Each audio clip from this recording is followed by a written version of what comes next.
ನಮಸ್ಕಾರ. ಕತೆ ಅಫ್ಜಲನ ರಾಣಿ. ಅಫ್ಜಲನ ರಾಣಿ. ರಚನೆ ಡಾಕ್ಟರ್ ವಿಷ್ಣು ಎಂ ಶಿಂಧೆ. ಕೇಳಿ ಕಥೆ ಅಫ್ಜಲನ ರಾಣಿ. ಅದೇ ತಾನೇ ಪೂರ್ಣ ಶೃಂಗಾರಗೊಂಡು ಅಫ್ಜಲನ ರಾಣಿ ಅವನ ಬರುವಿಕೆಗಾಗಿ ಕಾಯುತ್ತಿದ್ದಳು.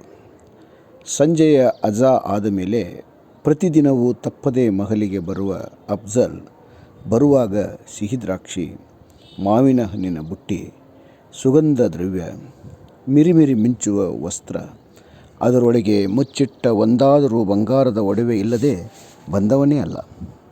ಅವನು ಬಂದರೆ ಮುಗಿಯಿತು.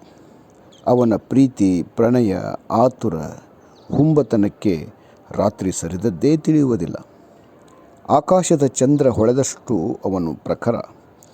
ಮಧ್ಯರಾತ್ರಿಯ ತಂಗಾಳಿ ಬೀಸಲು ಆರಂಭವಾಗುವಷ್ಟರಲ್ಲಿ ಮಹಲು ತುಂಬ ಬಿಸಿ ಉಸಿರು ತುಂಬಿ ಅರೆಗಣ್ಣಿನಲ್ಲಿಯೇ ಮಹಲಿನ ಕಿಟಕಿಗಳನ್ನು ತೆರೆಯಲೇಬೇಕು. ಅಜಾನುಬಾಹು ಅಫ್ಜಲ್ ತೆಕ್ಕೆಯಲ್ಲಿ ಬಂದಿಯಾಗಿ ಏಕಾಂತ ಕಳೆಯುವುದೆಂದರೆ ಆ ಸ್ವರ್ಗವನ್ನೇ ತಲುಪಿದಂತೆ ಆಗುವ ಅನುಭವ. ಇಂದು ಎಂದಿಗಿಂತಲೂ ಹೆಚ್ಚಿನ ಕಾತರ, ತವಕ, ತಲ್ಲಣ. ಏಕೆಂದರೆ ಅವಳು ಅಫ್ಜಲನನ್ನು ಸಂಧಿಸಿ 4 ತಿಂಗಳಾಗಿವೆ. ತನ್ನ ತವರಿನ ಉತ್ಸವಕ್ಕೆಂದು ತೆರಳಿ ಅಲ್ಲಿಯೇ ಉಳಿದಿದ್ದ ರಾಣಿಗೆ ಅಫ್ಜಲನ ಸರದಾರರು ಸುದ್ದಿ ಸಂದೇಶ ತಲುಪಿಸಿದ್ದೇ ತಡ. ಇವಳು 2 ಹೆಜ್ಜೆಯಲ್ಲಿ ಬಂದು ಅವನ ಮಹಲನ್ನು ತಲುಪಿದ್ದಳು. ತನ್ನ ಅಮ್ಮಿಜಾನ್ ಕೊಟ್ಟಿದ್ದ ವಸ್ತುಗಳನ್ನು ಜೋಡಿಸಿ ಇಟ್ಟಿದ್ದಳು. ಬರುವಾಗ ಅಮ್ಮಿಜಾನ್ ಮತ್ತು ಆಕೆಯ ನೆರೆಹೊರೆಯವರು ಕಿವಿಯಲ್ಲಿ ಹೇಳಿದ್ದ ಪಿಸು ಮಾತು ನೆನೆದಾಗೆಲ್ಲ ರೋಮಾಂಚನವಾಗದೇ ಇರುವುದಿಲ್ಲ. ನಿನಗಿಂತ ಮುದ್ದಾದ ಮಗುವೊಂದನ್ನು ಹೊತ್ತುಕೊಂಡೇ ಮುಂದಿನ ಉತ್ಸವಕ್ಕೆ ಬರಬೇಕು. ಅವನೇ ಅಫ್ಜಲನ ವಾರಸುದಾರನಾಗಬೇಕು. ಉಳಿದ ರಾಣಿಯರಲ್ಲಿ ನೀನೇ ರೂಪವತಿ. ಆತನಿಗೆ ನಿನ್ನಲ್ಲಿಯೇ ಅಪಾರ ಅನುರಾಗವಿದೆ, ಮರೆಯಬೇಡ ಎಂದು ತಾಕೀತು ಮಾಡಿ ಕಳುಹಿಸಿದ ಮಾತುಗಳು ಅವಳಲ್ಲಿ ಪುಳಕ ಹುಟ್ಟಿಸಿವೆ. ಮಹಲಿನ ದಾಸಿಯರು ಬಟ್ಟೆ ಹೊದಿಸಿದ ತಟ್ಟೆ ಹಿಡಿದು ಬಂದು ತಮ್ಮಲ್ಲಿಯೇ ಮುಸುಮುಸು ನಗುತ್ತಾ ಮಹಲಿನ ತುಂಬೆಲ್ಲ ಸುಗಂಧ ದ್ರವ್ಯವನ್ನು ಸಿಂಪಡಿಸಿದರು. ಮಲ್ಲಿಗೆ, ಶಾವಂತಿಗೆ, ಜಾಜಿ ಹೂವಿನ ತೋರಣಗಳನ್ನು ಮಹಲಿನ ತುಂಬೆಲ್ಲ ಸುತ್ತಿದರು. ಒಂದು ತಾಮ್ರದ ತಂಬಿಗೆಯ ತುಂಬ ಸುಗಂಧದ ಹಾಲು, ಹಣ್ಣು ಇಟ್ಟು ಇವಳೊಡನೆ ಕೊಂಕು ನಗೆ ಬೀರಿದರು. ಅಲ್ಲಿಯೇ ಇದ್ದ ಪಂಜರದ ಗಿಳಿಗಳಿಗೆ ಹಣ್ಣು ತಿನ್ನಲು ಕೊಟ್ಟರು. ಇವಳಿಗೆ ಅವರನ್ನು ಎದುರಿಸುವುದು ಸಾಧ್ಯವಾಗದೆ ನಾಚಿ ನೀರಾಗಿ ತಲೆ ತಗ್ಗಿಸಿದಳು. ಕೆಲವೇ ಗಂಟೆ ಕಳೆದಿರಬಹುದು. ಮಹಲಿನ ದಾಸಿಯು ಅವಸರದಿಂದ ಒಳಬಂದು, ರಾಣಿ ಸಾಹೇಬ್, ತಾವು ರಾತ್ರಿ ಊಟ ಮುಗಿಸಿಕೊಳ್ಳಬೇಕಂತೆ. ಸರದಾರರು ಬರುವುದು ತಡವಾಗಬಹುದಂತೆ. ಆದಿಲ್ ಶಾಹಿ ಆಸ್ಥಾನದಲ್ಲಿ ಗಂಭೀರವಾದ ಸಭೆಯಲ್ಲಿ ಅವರು ಸೇರಿದ್ದಾರಂತೆ. ಮಹಲಿನ ಉಳಿದೆಲ್ಲ ರಾಣಿಯರಿಗೂ ಕೂಡ ವಿಷಯ ತಿಳಿಸಬೇಕೆಂದು ಆಸ್ಥಾನದಿಂದ ಸಂದೇಶ ಬಂದಿದೆ ಎಂದು ವಿನಯ ಧ್ವನಿಯಲ್ಲಿ ಹೇಳಿದ ದಾಸಿ ಇವಳ ಅಪ್ಪನೆಗಾಗಿ ಕಾದಳು. ಇಲ್ಲ, ನಾನು ಒಬ್ಬಳೇ ಊಟ ಮಾಡುವುದಿಲ್ಲ. ಅವರು ಬರಲಿ, ಅಲ್ಲಿಯವರೆಗೂ ಕಾಯುತ್ತೇನೆ. ಅವರು ನನಗಾಗಿ ಹಂಬಲಿಸಿ ನನ್ನನ್ನು ಕರೆಸಿಕೊಂಡಿದ್ದಾರೆ. ಅದಲ್ಲದೆ ಅಮ್ಮಿಜಾನ್ ನಾನು ಬರುವಾಗ ಹೇಳಿದ್ದಾಳೆ, ಇನ್ನು ಮುಂದೆ ಸರದಾರರು ಮಹಲಿನಲ್ಲಿದ್ದಾಗ ಸದಾ ಅವರೊಡನೆ ಇರಬೇಕು, ಅವರೊಡನೆಯೇ ಊಟ ಮಾಡಬೇಕು, ಅವರ ನೆರಳಾಗಿಯೇ ಇರಬೇಕೆಂದು ತಿಳಿಸಿದ್ದಾಳೆ ಎಂದು ರಾಣಿ ಉಲಿದಳು. ರಾಣಿ ಸಾಹೇಬ್, ನಿಮಗೆ ಒಂದು ಮಾತು ಹೇಳಬೇಕೆನಿಸುತ್ತದೆ. ನೀವು ಹೋಗಿ ಆದ ಮೇಲೆ ಈ ಕೆಲ ತಿಂಗಳಿಂದ ಸರದಾರರು ನೆಮ್ಮದಿಯಿಂದ ಇಲ್ಲ. ಸಿಟ್ಟು, ಸಿಡುಕು, ಬೈಗುಳ, ನಿದ್ರಾಹೀನತೆಯಿಂದ ಕೆಂಡದಂತಾಗಿದ್ದಾರೆ. ಅಂದು ಆಸ್ಥಾನದಲ್ಲಿ ನಡೆದ ಸಭೆಯಲ್ಲಿ ಎಲ್ಲರಿಗೂ ಬೈದು ರಂಪಾಟ ಮಾಡಿ ಬಂದ ಮೇಲೆ ತುಂಬ ಬೇಚೇನಾಗಿದ್ದಾರೆ ರಾಣಿ ಸಾಹೇಬ್ ಎಂದು ದಾಸಿ ನಡುಗುವ ಧ್ವನಿಯಲ್ಲಿ ಹೇಳಿದಳು. ನನಗೆ ಗೊತ್ತಾಯಿತು. ನಾನಿಲ್ಲದೆಯೇ ಅವರಿಗೆ ಹೀಗಾಗಿದೆ. ನನ್ನನ್ನು ಬಿಟ್ಟು ಇರಲಾರದೆ ಮತ್ತೆ ಇಲ್ಲಿಯ ಆಸ್ಥಾನದ ಕೆಲಸದ ನಡುವೆ ಅಲ್ಲಿಗೂ ಬರಲಾರದೆ ಚಿತ್ರಹಿಂಸೆ ಅನುಭವಿಸಿದ್ದಾರೆಂದು ಕಾಣುತ್ತದೆ. ಇಲ್ಲ ರಾಣಿ ಸಾಹೇಬ್, ಅದಕ್ಕೆ ಕಾರಣ ಬೇರೆಯದೇ ಇದೆ. ಅದೇನೋ ಮಹಾರಾಷ್ಟ್ರದ ಶಿವಾಜಿ ಮಹಾರಾಜನ ಮೇಲೆ ಆಕ್ರಮಣ ಮಾಡಿ ಅವನನ್ನು ಕೊಲ್ಲುವ ಕೆಲಸವನ್ನು ಇವರಿಗೆ ಹೊರಿಸಿದ್ದಾರಂತೆ. ಅವನು ಮಹಾಪರಾಕ್ರಮಿಯಂತೆ. ಆತನನ್ನು ಜೀವಂತವಾಗಲಿ ಅಥವಾ ಶವವಾಗಲಿ ತೆಗೆದುಕೊಂಡು ಬರದೆ ಆದಿಲ್ ಶಾಹಿಗೆ ಮುಖ ತೋರಿಸುವುದಿಲ್ಲವೆಂದು ಸರದಾರರು ಪ್ರಮಾಣ ಮಾಡಿದ್ದಾರಂತೆ. ಅಂದಿನಿಂದಲೇ ಪ್ರತಿದಿನವೂ ಅವರು ಒಂದಿಲ್ಲ ಒಂದು ಪ್ರಮಾದವನ್ನು ಮಾಡುತ್ತಲೇ ಇದ್ದಾರೆ. ಮೊನ್ನೆ ಆ ಕಾವಲುಗಾರನಿಗೆ ಕಪಾಳಮೋಕ್ಷ. ಅಡುಗೆಯವನನ್ನು ಮಹಲಿನಿಂದ ಹೊರಹಾಕಿಸಿದರು. ಪ್ರೀತಿಯಿಂದ ಮಾತನಾಡಿಸಲು ಬರುವ ಯಾವ ರಾಣಿಯರಿಗೂ ಮಹಲಿಗೆ ಬರದಂತೆ ಆಜ್ಞೆ ಮಾಡಿದ್ದಾರೆ. ನೋಡಿ, ಈ ಪಂಜರದ ಗಿಳಿಗಳಿಗೆ ಊಟವನ್ನು ನೀಡಬಾರದೆಂದು ಆದೇಶಿಸಿದ್ದಾರೆ. ಇಷ್ಟು ಕೇಳುವಷ್ಟರಲ್ಲಿಯೇ ರಾಣಿಯ ಮುಖ ತುಂಬ ದುಗುಡ ಆವರಿಸಿತು. ತನ್ನ ಮುಖವೆಲ್ಲ ಕರಗಿ ನೀರಾಯಿತು. ತನ್ನ ಮಹಲಿನ ತುಂಬ ಕಳವಳವೇ ತುಂಬಿ ಊಟವು ಸೇರದಾಯಿತು. ಅರೆಗಣ್ಣಿನಲ್ಲಿಯೇ ದಿಂಬಿಗೆ ತಲೆ ಹಾಕಿ ಕಣ್ಣೀರು ಸುರಿಸುತ್ತಾ ಅಫ್ಜಲನಿಗಾಗಿ ಕಾಯತೊಡಗಿದಳು.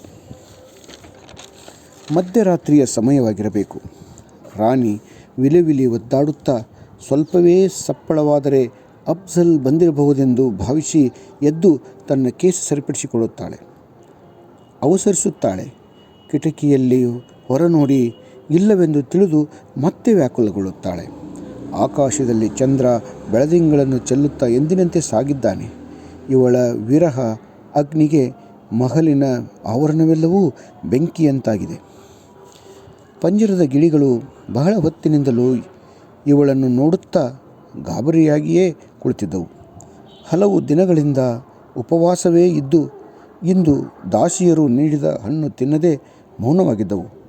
2 ಗಿಳಿಗಳು ತಮ್ಮ ಮೌನ ಮುರಿದವು. ರಾಣಿಗೆ ಹೇಳಿದವು, ರಾಣಿ ಸಾಹೇಬ್, ನೀವು ಹೋದ ಮೇಲೆ ನಾವು ಪ್ರತಿದಿನವನ್ನು ನಮ್ಮ ಅಂತಿಮ ದಿನವೆಂದೇ ಭಾವಿಸಿ ಕಾಲ ಕಳೆಯುತ್ತಿದ್ದೇವೆ. ನೀವು ಇಲ್ಲಿರುವುದು ಸೂಕ್ತವಲ್ಲ. ನಿಮ್ಮ ಸಾಮಾನು ಸರಂಜಾಮುಗಳನ್ನು ಕಟ್ಟಿಕೊಂಡು ಸರದಾರರು ಬರುವ ಮೊದಲೇ ನಿಮ್ಮ ಅಮ್ಮಿಜಾನಳ ಮನೆಗೆ ಹೊರಟು ಬಿಡಿ. ನಿಮ್ಮ ಪ್ರಾಣ ಉಳಿಯುತ್ತದೆ. ಅಫ್ಜಲ್ ಸರದಾರರು ಇನ್ನೇನು ಬಂದು ಬಿಡಬಹುದು. ಅವಸರಿಸಿ ಎಂದು ಒಂದೇ ಉಸಿರಿನಲ್ಲಿ ಹೇಳಿಬಿಟ್ಟವು. ಖಬರ್ದಾರ್, ನೀವು ನನ್ನ ಮಹಲಿನ ಗಿಳಿಗಳೇ, ಏಕೆ ಇಂಥ ಅಪಶಕುನವ ಮಾತನಾಡುತ್ತಿರುವಿರಿ? ಹುಚ್ಚು ಹಿಡಿದಿದೆಯೇ ನಿಮಗೆ?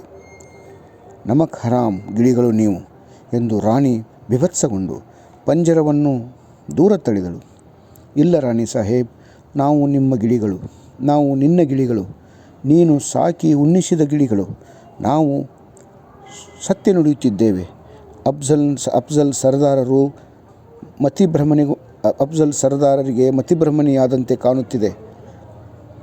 ಇಂದಿನ ರಾತ್ರಿಯು ನಿಮಗಷ್ಟೇ ಅಲ್ಲ, ಈ ಮಹಲಿನ ಎಲ್ಲ ರಾಣಿಯರಿಗೂ ಕಡೆಯ ರಾತ್ರಿಯಾಗಲಿದೆ. ನಮಗೆಲ್ಲರಿಗೂ ತಿರುಚಿ ಹೇಳುವಷ್ಟು ಶಕ್ತಿ ಇಲ್ಲ. ನಾವು ನಿತ್ರಾಣಗೊಂಡಿದ್ದೇವೆ. ನೀವು ಬರುವುದನ್ನೇ ನಾವು ಕಾಯುತ್ತಾ ಇಷ್ಟು ದಿನ ಜೀವ ಹಿಡಿದಿದ್ದೇವೆ. ಹೊರಡಿ ರಾಣಿ ಸಾಹೇಬ್, ಹೊರಡಿ ಎಂದು ಭಿನ್ನವಿಸಿದವು. ರಾಣಿ ಸಾಹೇಬ್ ಕೆಂಡಾಮಂಡಲವಾದಳು. ನೀವು ನನ್ನ ಗಿಳಿಗಳಲ್ಲ, ಯಾರೋ ಪಿತೂರು ಮಾಡಿಸಿರಬೇಕು. ನನ್ನ ಶಯನಗೃಹದಲ್ಲಿ ನೀವಿನ್ನು ಉಳಿಯಬೇಕಿಲ್ಲ ಎನ್ನುತ್ತಲೇ ಪಂಜರವನ್ನು ಹಿಡಿದು ಮಹಲಿನ ಮೇಲಕ್ಕೆ ಹೋಗಿ ಅಲ್ಲಿಂದಲೇ ಆಳವಾದ ಕಂದಕಕ್ಕೆ ಎಸೆದು ಬಿಟ್ಟಳು. ಕಂದಕದ ಕೊರಕಲಲ್ಲಿ ಬಿದ್ದ ಗಿಳಿಗಳು ಪ್ರಾಣ ಬಿಟ್ಟವು. ಅಲ್ಲಿಂದಲೇ ದೂರದಲ್ಲಿ ದೀವಟಿಗೆ ಬೆಳಕು ಕಾಣಿಸಿತು. ಅಫ್ಜಲ್ ಸರದಾರನು ಬರುವುದು ಅಸ್ಪಷ್ಟವಾಗಿ ಕಾಣಿಸಿತು. ಆತುರದಿಂದ ಆ ದೂಡದಲ್ಲಿಯೇ ಮಹಲಿನ ಬಾಗಿಲ ಬಳಿ ಓಡಿ ಬಂದಳು. ಅಫ್ಜಲ್ ಸರದಾರನು ಕುದುರೆಯನ್ನು ಇಳಿದು ಮಹಲಿನ ಒಳ ಬರುತ್ತಲೇ ಚಂದ್ರನ ಬೆಳಕಿನಲ್ಲಿ ಸಾಕ್ಷಾತ್ ಚಂದ್ರನಂತೆಯೇ ಕಂಡನು. ತನ್ನ ಸರದಾರ ಬಂದ ಹುರುಪಿನಿಂದ ಓಡುತ್ತಲೇ ಮಹಲಿನ ಕೋಣೆ ಸೇರಿದಳು. 4 ಹೆಜ್ಜೆಗಳಲ್ಲಿಯೇ ಅಫ್ಜಲ್ ಅವಳ ಶಯನಗೃಹದ ಬಾಗಿಲು ತಲುಪಿದನು. ಅವನು ತನ್ನ ಪ್ರೀತಿಯ ರಾಣಿಯನ್ನು ತದೇಕವಾಗಿ ಅಡಿಯಿಂದ ಮುಡಿಯವರೆಗೆ ಒಮ್ಮೆ ನೋಡಿದನು. ಎಂಥ ಅಪ್ರತಿಮ ಸುಂದರಿ! ಆಕಾಶದ ಆ ಚಂದ್ರನಿಗೂ ಮತ್ಸರವಾಗಿರಬೇಕು. ಅವಳ ಮುಂಗುರಳ ನೋಟಕ್ಕೆ ಅಫ್ಜಲ್ ಅಧೀರನಾದನು.